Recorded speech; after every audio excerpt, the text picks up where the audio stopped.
فضل محمد خير. وأنتم وغيرنا يعلم من منا أتى بماله بطرق غير مشروعة ومن منا أتى بماله بطرق سوية وسليمة. القضاء هو من يحدد هذه الأمور. القضاء هو من يحدد هذه الأمور. أنا اللواء أمير يوسف حاكم سكرتير عام مجلس السيادة. هذه المذكرة التي معنونة إلى السيد رئيس المجلس استلمتها الآن منكم أمام هؤلاء الرجال. أتعهد بأني أوصلها إلى السيد رئيس المجلس عبر الأمين العام للنظر فيها. الله أكبر.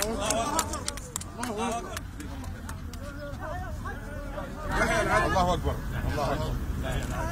وأنقل لكم تحايا السيد الرئيس ونائب الرئيس وأعضاء مجلس السيادة واعتذارهم عن حضورهم لاستلام هذه المذكرة، ولكن تأكدوا بأنها ستصل. هذه أمانة. الله أكبر. الله أكبر. الله أكبر. الله أكبر. وهذه المبادرة وهذا الحضور إن دل على شيء يدل على وقوفكم وعلى تكريمكم وعلى انتمائكم لمؤسسات كثيرة جدا قام بها هذا الرجل الكريم فضل محمد خير. وخير شهود هذه المبادرة التي أمامي الآن. ولكن كما قلت لكم أن القضاء سيفصل في هذه المذكرة وسيفصل في هذا الأمر. إن شاء الله نرفع هذه المذكرة إلى الجهات المختصة وتجد كل العناية والتقدير، وإن شاء الله بإذن الله تعالى سيكون النصر حليفكم بإذن الله تعالى. إن شاء الله. إن شاء الله. يحيى العدل. يحيى العدل. يحيى العدل. الله أكبر. الله أكبر.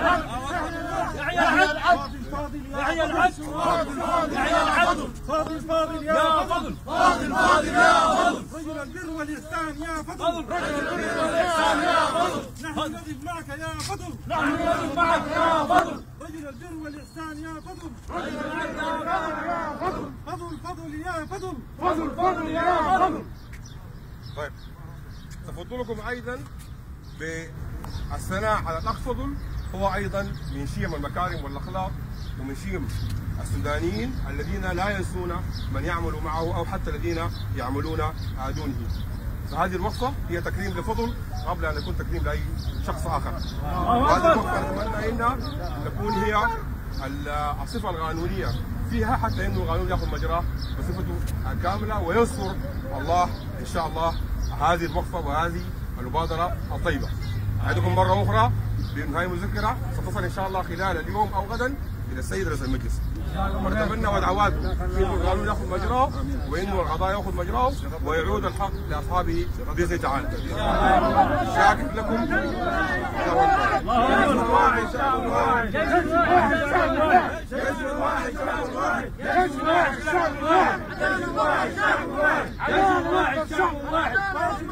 العدالة مطلب شعب. العدالة مطلب شعب. العدالة مطلب شعب. العدالة مطلب شعب. العدالة مطلب شعب. العدالة مطلب شعب. فاضل فاضل يا فضل.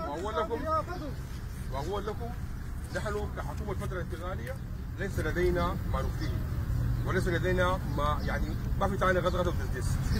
إذا كان هنالك حق لفضل ولكم إن شاء الله بإذن الله تعالى سيكون لكم الحق وأتمنى ذلك.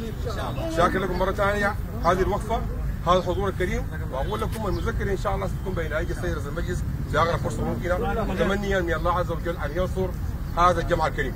بارك الله فيكم. شكرا لك إن شاء الله.